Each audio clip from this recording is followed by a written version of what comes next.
río Mekong no es un solo río, son muchos ríos y de la misma forma no posee un solo nombre, sino varios. En su nacimiento en la meseta tibetana, a 4.975 metros de altitud, se le denomina río turbulento. Una vez que atraviesa China, se adentra en Tailandia, Myanmar y Laos, y entonces le llaman Madre de las Aguas, Mekong. Cuando pasa por Camboya, recibe el nombre de Agua Grande, y por fin, después de recorrer casi 5.000 kilómetros, en su desembocadura en el sur del Mar de China, en Vietnam, lo conocen como Nueve Dragones. A lo largo de su recorrido, este río se nutre de pequeños arroyos y hermosas cascadas perdidas en la inmensidad de la selva tropical. Atraviesa una gran variedad de zonas climáticas y es imposible determinar los millones de habitantes que se asientan en sus orillas, formando una gran diversidad cultural. Pero no cabe duda de que ningún otro río tiene tanta importancia para tantas naciones diferentes como el Mekong. Este ha sido objetivo de grandes expediciones, escenario de convulsiones políticas, testigo de atrocidades bélicas y mortaja de sangrientos genocidios. En Laos, 1/3 de sus 5 millones de habitantes vive en torno a sus orillas. Es después de China donde el río alcanza su máximo recorrido. Columna vertebral de la actividad del país, eje de la vida y de las comunicaciones, en una nación con tan solo 2.000 kilómetros de carreteras asfaltadas y una inexistente vía ferroviaria, el río se convierte en su principal arteria comercial. Pero sobre todo es aquí donde el Mekong transcurre entre las selvas vírgenes de un pequeño país armonioso, lleno de pueblos apacibles y de ruinas arqueológicas con más de 60 tribus diferentes. Un país antiguo e inamovible, mágico y desconocido, de interminables arrozales y recónditas pagodas.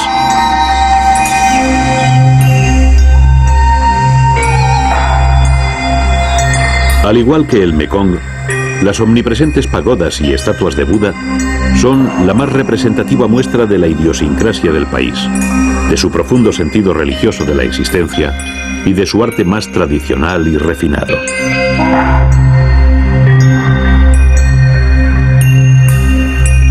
El 60% de la población de Laos profesa un budismo denominado Theravada, que significa la enseñanza de los mayores, o la escuela del sur, del sudeste asiático, en contraposición con la del norte, que representa un concepto del budismo más nuevo, que es el que se profesa en Nepal, Tíbet, China, Corea, Mongolia, Vietnam y Japón. El Wat, o monasterio, además de su emblemático arte, es el punto de encuentro de la comunidad de monjes budistas. Todo hombre con menos de 20 años debe pasar un periodo de 3 meses de novicio. El golpeteo de la campana, además de avisar del peligro y espantar a los malos espíritus, llama a los jóvenes aspirantes a la oración.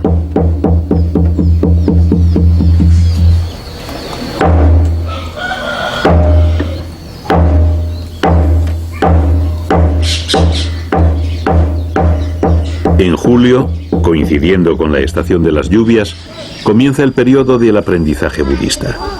Aquí se enseña a los jóvenes a vivir sus votos monásticos y a rezar. Deben seguir 227 preceptos. Si alguno al final coge los hábitos, la familia gana méritos y prestigio. Cuanto más pobre es un país, mayor es el número de monjes.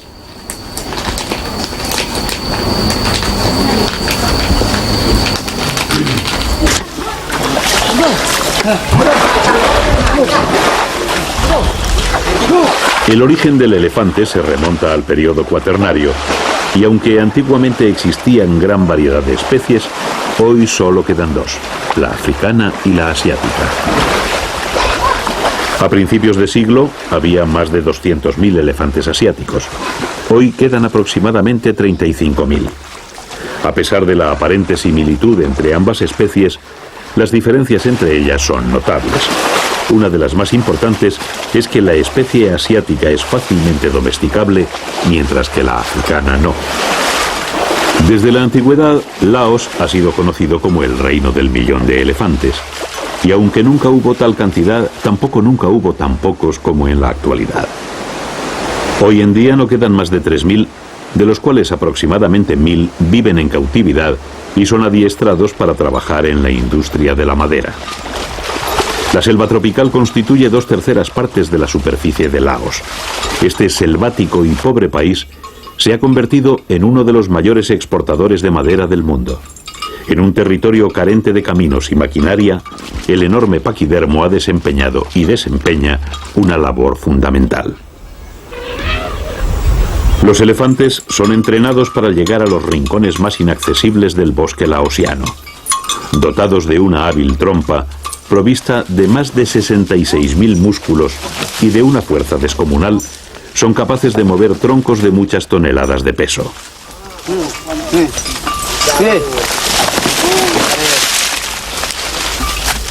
La teca es la madera que más ingresos proporciona y junto a otras maderas preciosas es transportada y vendida principalmente a la deforestada y rica vecina Tailandia. Pero el problema es que la indiscriminada tala de árboles, alentada por el comercio internacional, junto a la fatal práctica de quemar la selva para cultivar arroz, está llevando a Laos tras los pasos de Tailandia y Vietnam, cambio que se refleja también en la cotización del adiestrado gigante. Hace tan solo unos años, un paquidermo podía costar hasta 6 millones de pesetas. Ahora su cotización no supera el $500,000. Su futuro es incierto y se acabará convirtiendo en una triste atracción turística.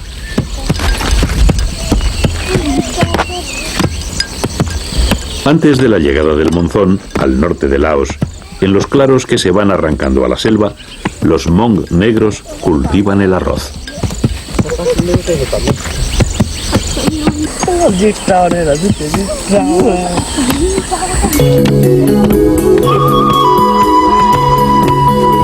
Solamente un 10% del territorio es cultivable. El 80% de la población vive de la tierra y fundamentalmente del arroz. Así que este cultivo es vital para la subsistencia de los Hmong.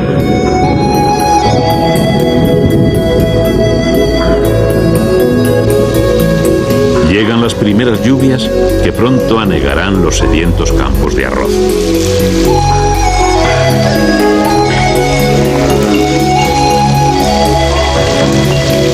Hace días que llueve sin parar.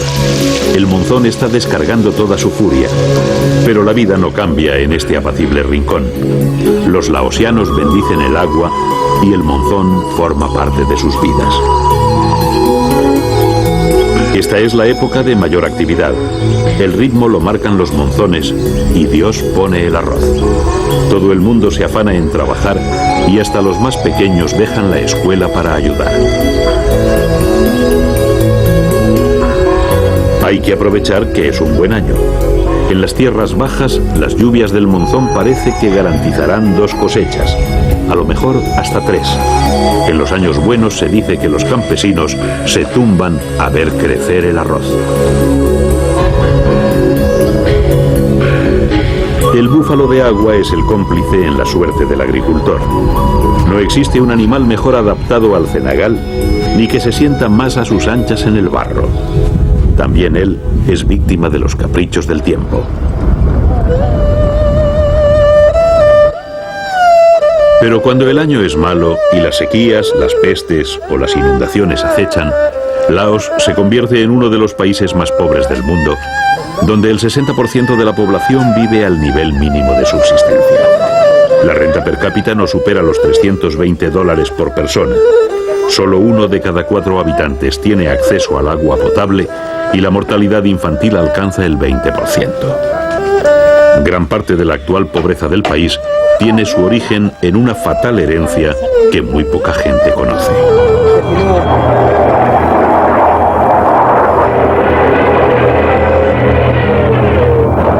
Es la historia de la construcción por parte de los vietnamitas y de la destrucción por parte de los americanos de lo que se llamó la Ho Chi Minh Trail. El complejo de comunicaciones de Ho Chi Minh era la vía de aprovisionamiento del Vietcong, utilizada por el norte comunista de Vietnam para llevar tropas y suministros al sur del país, que luchaba contra el invasor americano durante la guerra del Vietnam. Lo que casi nadie sabe es que esta vía transcurría en su mayor parte por el tranquilo país del millón de elefantes. En su esfuerzo por destruirla, Estados Unidos realizó 580.944 incursiones aéreas, es decir, una cada 8 minutos, durante 24 horas al día a lo largo de 9 años, casi el doble de las que hubo en Vietnam. Se descargaron 500.000 de toneladas de bombas, lo que tocó a 0,1 tonelada por cada estupefacto habitante laosiano, además de cantidades ingentes de defoliantes y herbicidas, con un coste para el pueblo americano de $2 millones diarios. En este juego suicida, lo que se destruía de día se construía de noche, y más de 2 millones de soldados, toneladas de comida, armas y medicinas consiguieron llegar al sur del país. Esto fue lo que marcó la diferencia entre la victoria y la derrota en la guerra de Vietnam. Estados Unidos no pudo con la carretera.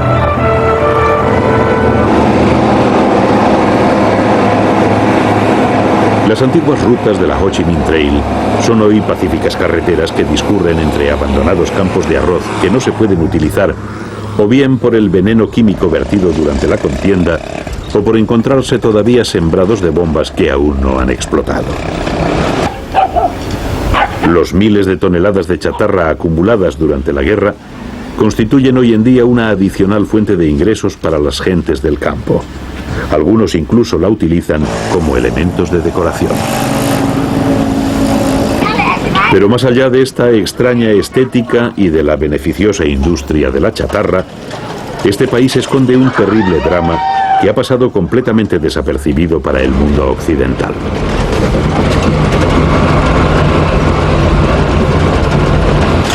Paul Stanford es un escocés retirado de las Fuerzas Aéreas Británicas y experto en la desactivación de bombas. Lleva 4 años viviendo en el norte de Laos, donde trabaja en una ONG inglesa llamada Mines Advisory Group, que se dedica a desminar el país.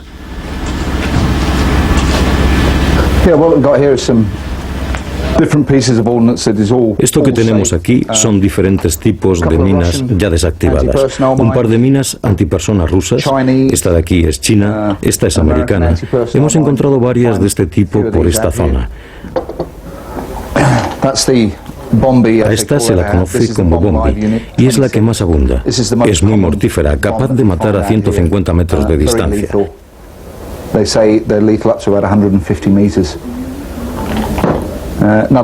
Esta mina, por ejemplo, se entierra con una estaca y solo sobresale el percutor, donde se coloca una cuerda para activarla.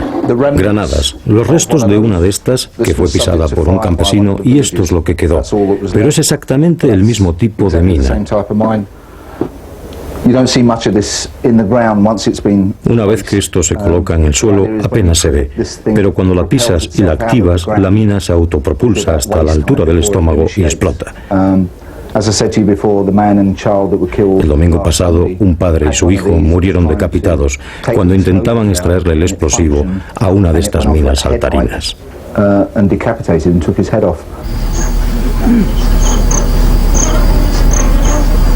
El trabajo de localización y desactivación de minas es lento y peligroso. Si una mina antipersona cuesta entre 400 y 5.000 pesetas, desactivarla no baja de las 300.000 pesetas. Hay empresas de armamento que incluso las regalan si se hace una buena compra.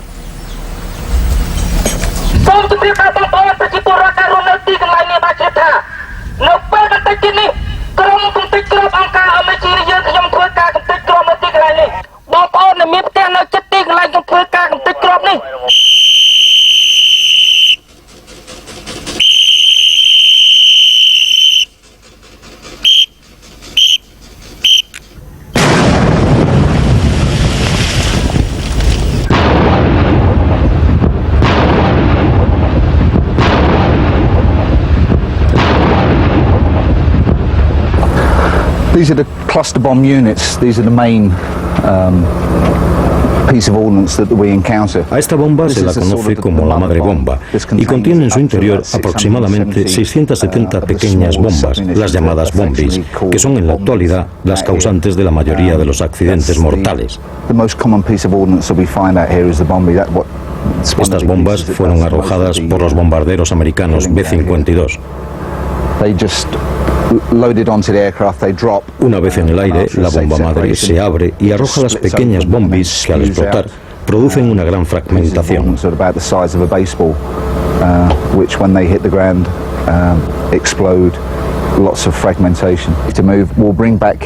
Paul nos muestra el último hallazgo, 400 bombas situadas bajo el patio de un colegio de una aldea cercana. También nos comenta que si en Laos la situación es difícil, en la vecina Camboya es casi dramática. Sensibilizados por esta terrible tragedia, decidimos variar el itinerario y dirigirnos directamente a este país. Queremos conocer y contarle al mundo las secuelas de esta barbarie humana. Dentro de 10 días se celebran en Camboya elecciones generales. En el ambiente se respira una gran inseguridad. Varios observadores internacionales nos han advertido del grave peligro al que nos exponemos recorriendo las carreteras del país. Partidas de soldados del desaparecido ejército de los Jemeres Rojos andan sueltos viviendo del pillaje. Su líder, el genocida Pol Pot, el hermano número 1, ha muerto hace poco y esta tropa de desesperados está intentando coaccionar a la población y boicotear las elecciones a través de la violencia. Debemos extremar más que nunca las precauciones. Salimos de Luang Prabang en dirección sur a lo largo del río Mekong. Dejamos atrás Savannakhet y la ruta Ho Chi Minh y cerca de Pak Se, no sin miedo, nos internamos en Camboya hasta su capital, Phnom Penh.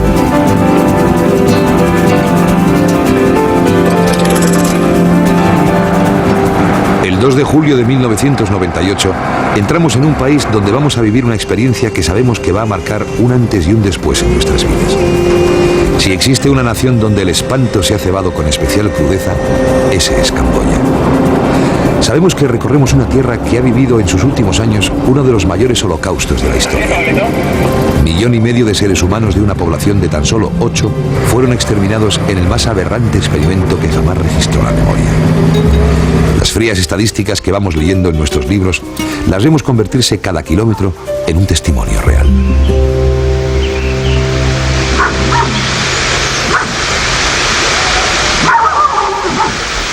Camboya es uno de los países más pobres de la Tierra. Desde 1970 ha vivido una sucesión de dictaduras que han dado como resultado una nación devastada. Pero pobreza, genocidios y holocaustos aparte, si hoy Camboya es conocida, se debe a la aberrante herencia que ha cosechado en guerras propias y ajenas. Este país posee más minas ocultas en su suelo que habitantes. Y aún más, estas han causado más heridos durante los 3 primeros años de paz que en los 15 de la última guerra. Cada día, 10 nuevos mutilados se suman a la lista récord de 35.000 que hay diseminados por todo el país, considerado el mayor campo de minas del planeta. Yo vivía cerca de un cuartel militar vietnamita, tenía 12 años. Mi padre me dijo que fuera al río a por agua, eran las 5 de la tarde. De pronto sentí una explosión muy fuerte y yo salí disparada por los aires. Intenté levantarme pero no podía, temblaba de miedo y no entendía lo que pasaba. Una mina me había arrancado las 2 piernas. Pasé 10 años sin apenas moverme, solo podía caminar con las rodillas. Vivíamos en el campo aislados y en mi familia nadie sabía que existían prótesis. Nunca pude estudiar porque el colegio estaba lejos de casa. Me sentía humillada, mi vida era muy difícil. Ahora intento olvidar mi pasado, aprender un oficio y trabajar. Yo era militar. El 13 de enero de 1994 regresaba al cuartel después de haber pasado unos días con mi familia. Serían las 2 de la tarde cuando el autobús en el que viajaba pisó una mina y se produjo una fuerte explosión. Lo único que recuerdo es mucha sangre y trozos de carne dispersos por todas partes. Luego me desmayé. Cuando desperté me encontraba en un hospital. Pasé 8 meses ingresado. Mi mujer y mis hijos no podían venir a verme. Ellos vivían muy lejos y los Jemeres Rojos estaban atacando la zona, con lo que nos tenían que evacuar continuamente. Me sentía muy solo. ¿Cuál era el significado de mi vida? Este era un pensamiento que llevaba conmigo todo el tiempo. Intenté suicidarme varias veces, pero me encontraba tan débil que no tenía fuerzas para hacerlo.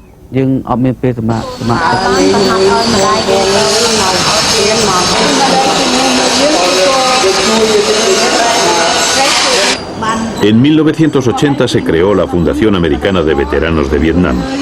La francesa Claudie Ung dirige esta organización no gubernamental ubicada en Phnom Penh.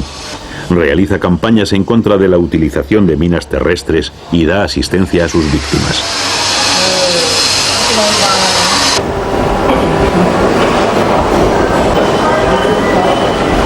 Esta es la mayor fábrica de prótesis del sudeste asiático.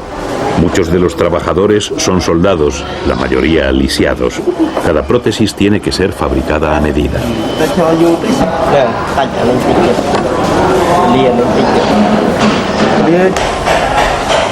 Las minas no conocen a sus víctimas y es la propia víctima la que las activa. El 85% son civiles, mujeres que van a por agua al río, niños que juegan, hombres que cultivan el arroz. Las cifras son alarmantes. Cada 20 minutos se explota una mina en algún lugar del mundo, con el resultado de 70 víctimas diarias. Ni Estados Unidos, ni China, ni la antigua URSS están dispuestas a renunciar a su utilización. Como media, cada herido ha de ser operado 3 veces. Una vez recuperados, se les traslada a este centro donde se les enseña a caminar con las prótesis. Además, se ven obligados a realizar un cambio radical en su vida, ya que la mayoría trabajan en el campo. Este hombre es un soldado que acaba de llegar. Está dando sus primeros pasos con su nueva pierna. Well, if you look after children, if a child step on the mine, si se observa a los niños, si estos pisan una mina, lo más seguro es que mueran, porque pierden mucha sangre y cuando llegan al hospital ya es demasiado tarde. Se dan muy pocos casos de supervivencia de accidentes de minas entre los más pequeños. Existe un alto porcentaje de niños que sufren accidentes por jugar con una mina, normalmente granadas que se han encontrado en el campo. Acabamos de recibir a un chico que ha perdido una mano por explotarle una mina con la que estaba jugando, y esto sucede muy a menudo. Este chico tuvo mucha suerte porque lo trasladaron rápidamente a un hospital que disponía de un banco de sangre. Pero yo diría que la mayoría de las muertes las sufren los más pequeños.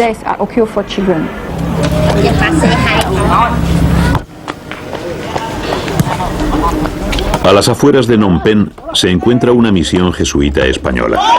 Su nombre es Banteay Prieb So, que en lengua jemer significa Casa de las Palomas Blancas. Aquí, lisiados de toda Camboya, víctimas de las minas, aprenden diversos oficios de forma gratuita. Además, es un taller de fabricación de sillas de ruedas diseñadas para las condiciones específicas del país y tienen fama de ser las mejores del sudeste asiático. En el taller de costura de la Casa de las Palomas, las mujeres aprenden a coser sobre un modelo especial de silla basado en el balanceo del cuerpo sobre un asiento basculante.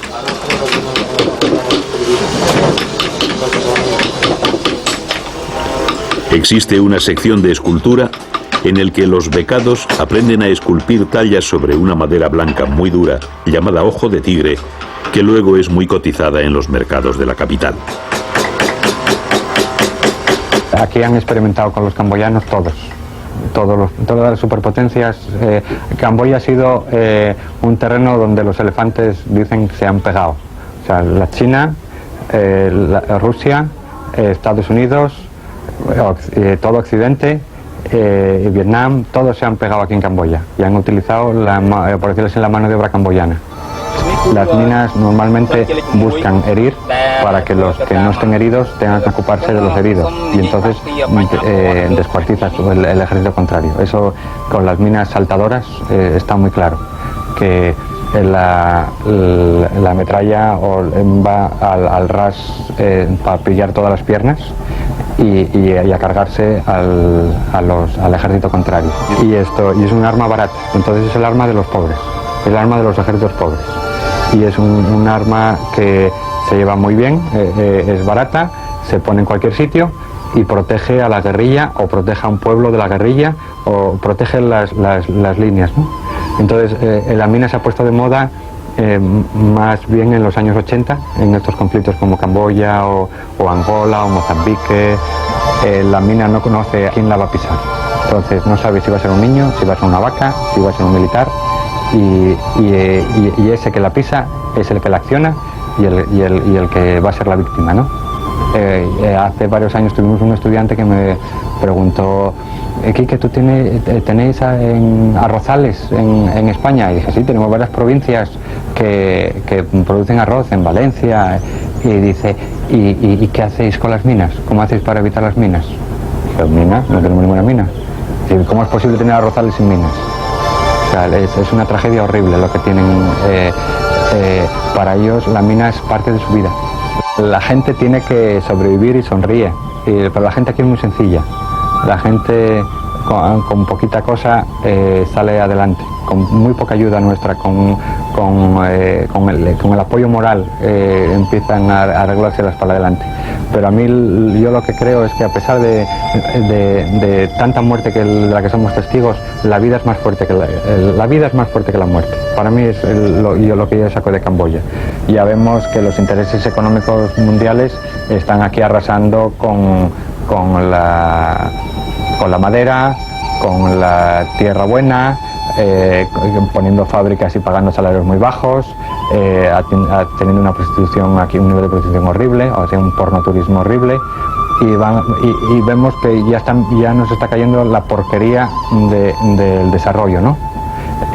Y claro, en un país pobre, pues aquí no tenemos derecho a elegir de dónde viene el dinero.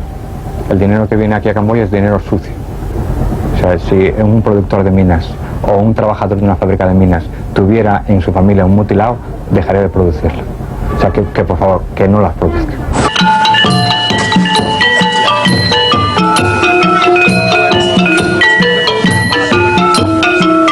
Pero la auténtica joya de la misión y verdadero orgullo de Enrique Figaredo es la danza contra las minas. Es una pieza compuesta por encargo del jesuita asturiano que nació en los campos de refugiados de Tailandia y que lleva camino de convertirse en un clásico de la coreografía Khmer. Las mariposas de colores vuelan sobre un campo de minas y no consiguen comprender por qué éstas quieren destruir la vida. Piden ayuda a las palomas blancas y entre todos logran vencer a las minas. Es un canto a la esperanza y un triunfo sobre la muerte.